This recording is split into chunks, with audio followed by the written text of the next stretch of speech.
Hi guys, and welcome to my IVF and IVM orientation. I hope you guys enjoy your time with me, and I hope you guys learn a lot. And please provide me your feedback at the comments at the bottom of the page. Thank you. So, what I'd like to do is start with the introduction of what I will be covering today. The first is the difference between IVF and IVM. After that, I'd like to look at the IVF and IVM timing, what you'd be going through within a couple weeks, months, etc. The timing of the medication and also some of the side effects. After that, I'd like to go over the egg collection and fertilization. So I'll show you a visual map of what we can do with the egg collection and fertilization. And lastly, I'll be looking at the risks that can happen through these procedures. And also the IVF, IVM preparation, things that you have to do before going through these procedures.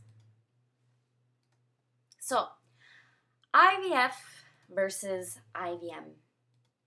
One of the main factors different between IVF is that there's pre-treatment medications that are given to stimulate your ovaries, etc.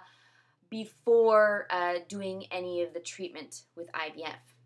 On the other hand, IVM right away goes with an immature egg retrieval. What this means is that they do not stimulate your eggs to get the eggs ready or mature before the retrieval. They will actually mature the eggs after the retrieval. This is what an immature egg is like. In comparison to IVF, after giving you the pre-medication treatments, they will take out the mature egg, which looks more like this. When they take out the immature egg with IVM, they're going to mature it in the lab for 24 to 30 hours.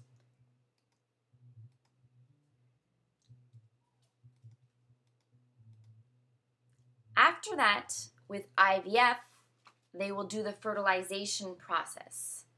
Usually with IVF, they will do natural fertilization in which they put the sperm and the egg together in a pot and let the sperm penetrate the egg naturally.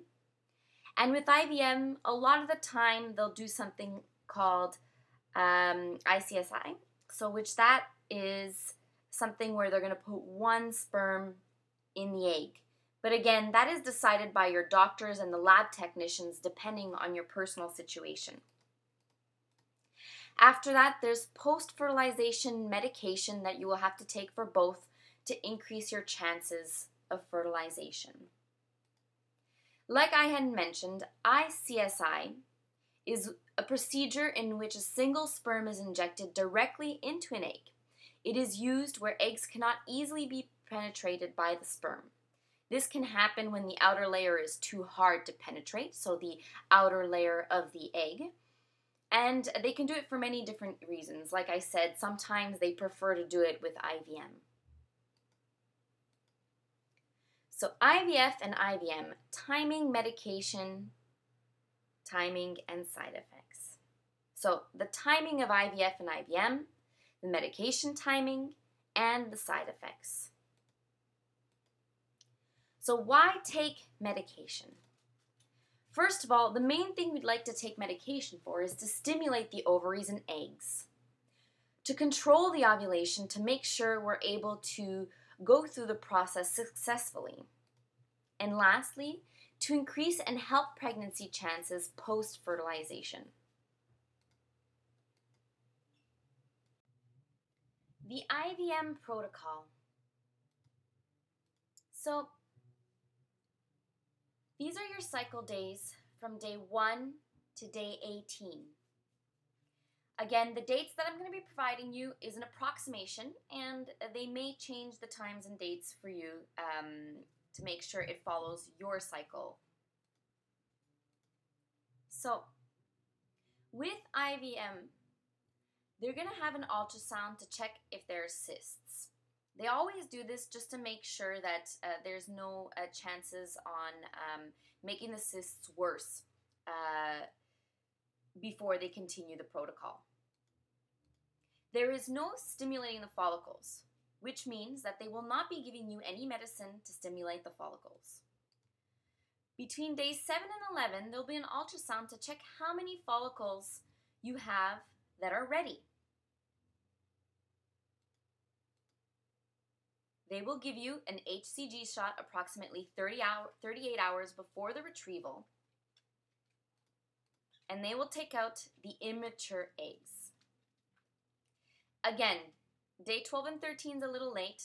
It's possible that they'll have the egg retrievals around day 10 and 11. It really depends on how your body works. It will then take 24 to 48 hours for the eggs to mature.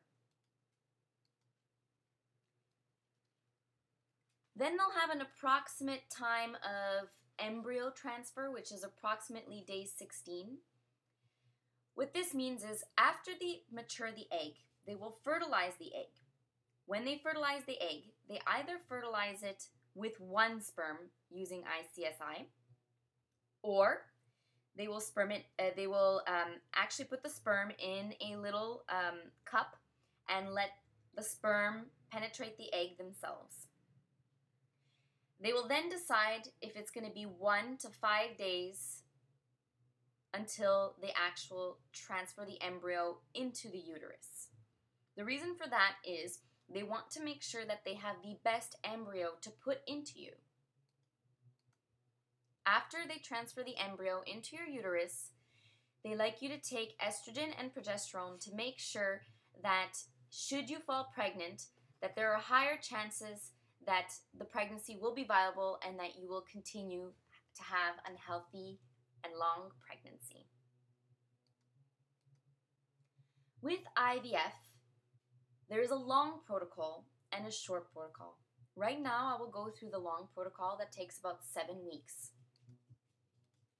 Starting on cycle day 1, which is the first day of menstruation, you will be taking contraceptive pills for 14 days. You will then stop 2 days before they give you ovarian stimulation. The ovarian stimulation is the hormones that they're going to provide to make sure that you provide a lot of mature follicles. So, during the 14 days, they will then take an ultrasound to check if there are any cysts. They do not want to allow to continue if there are any cysts because the hormones that they will be giving you to actually stimulate the follicles can cause the cysts to grow. The medicine that they can give you is Verslan or Clomid or Pergon or Gotrofin or Lutron, and I apologize for my pronunciation on the medicines. And these are all to stimulate the follicles. After that, they're going to have an ultrasound to check how many follicles are ready. They want as many follicles as possible to be ready because they want to take out as many as possible. Then they will have the egg retrieval.